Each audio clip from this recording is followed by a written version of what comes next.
What is vibing? This is Vish, and today I will be responding to Sadhguru's video on Stop Believing, Start Seeking. Also, if you hit that subscribe button, I would be truly grateful.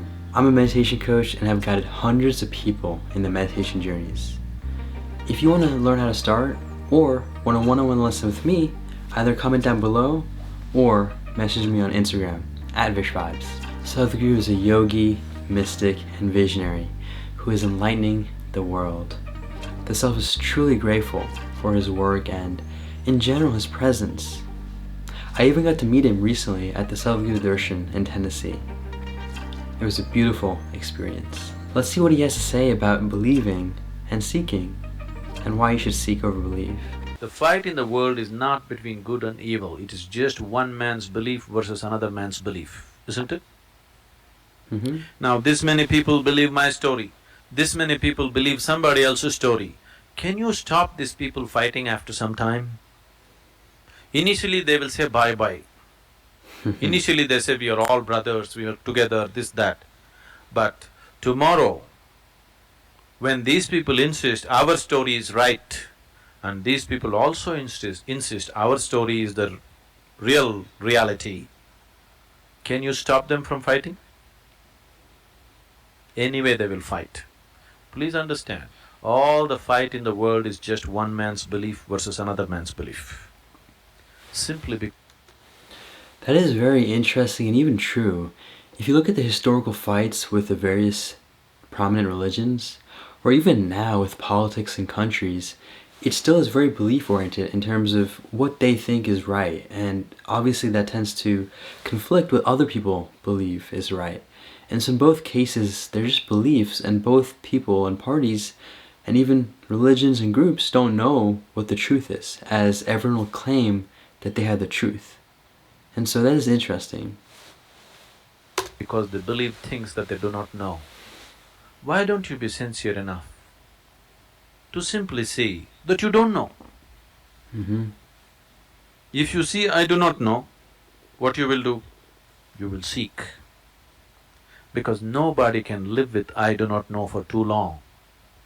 So you just believe something that somebody told you, it quells you, it puts you to sleep, but it doesn't get you any closer to reality as such, isn't it?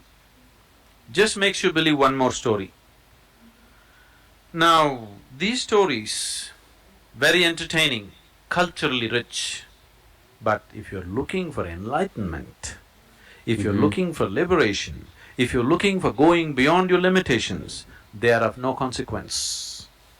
If you're just looking for color, if you're just looking how to decorate your life, then culture is useful. So let's not destroy the culture, let's enjoy the culture, but don't go by the stories. That is important, and the distinction he makes is very valid between culture, religion, belief, seeking. These are terms that tend to be very synonymous by society, but they're very different, and that is important to understand. Don't believe or disbelieve the story, just enjoy the story, isn't it? Now, when it comes to creation, instead of asking why, if you see, right now you are a part of the creation, and like you said, you're entangled and stuck and drowning in the creation, as you say. Not everybody may be drowning, but at least quite a lot of people feel that they're drowning when things go wrong, at least. When things don't go the way they want them to go, they feel they are drowning, isn't it? So right now, in some way you're entangled. Now if you ask me how to go beyond this, instead of asking why creation, if you ask how to transcend creation, now I have a way, I have a method, I have a clear-cut path as to how to go beyond this. But if you ask me why, I can only tell you a story. Even if the story is true, still in your experience it is just a story, isn't it? Yes. Yes? Valid. Even if the story that I am telling is actually true, as far as your experience goes, it is just another story. If it appeals to your mind, you will believe it. If it does not appeal to your mind, you will not believe it. So, stories won't transform people. You believe God to be a demon and demon to be a god, it makes no difference because after all it's just your belief. Wow, truly a beautiful insight on why seeking is so much more important than believing. Sadhguru tends to be very blunt, and he doesn't shy away from shedding how he feels about certain things. And if you were to take it as he puts it, it does seem to be very literal, and sometimes, in most times, that's okay, because we must start observing things the way they are, as consciousness would provide for.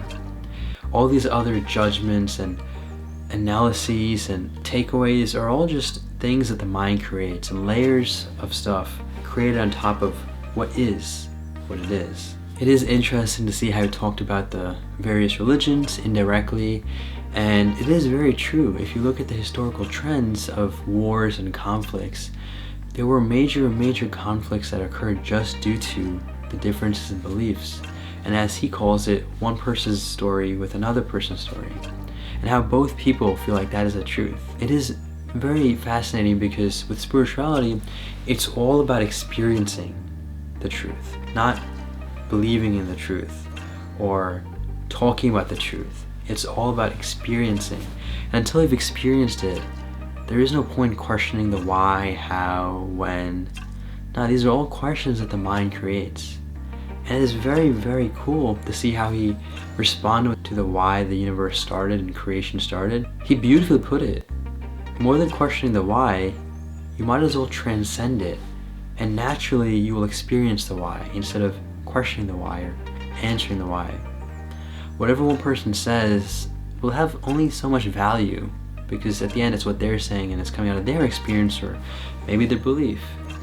What matters the most is your experience, your perception. I did learn something recently from Eckhart Tolle, and he was quoting the Buddha on this topic, and it was the idea of also asking a very similar question, which is, why do we have thoughts? And the Buddha responded by saying a story, or more of like a example, to provide an indirect answer.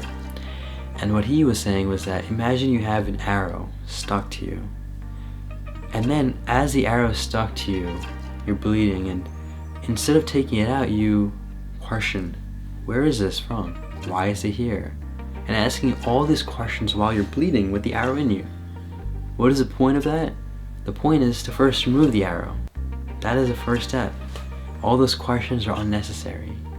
It's all about the experience, the action, the conscious action. And to kind of wrap it all up, it's also important to understand the idea of I don't know and the power of that. As Sadhguru says, by accepting that you don't know something, it opens the doors to the possibility of the truth. That way, instead of someone saying that he's been there or he's been here, it will force you to go seek out that door and experience the truth. Thank you so much for watching this response to Sadhguru's video. Take this joyfully, make it a great day, and stay conscious.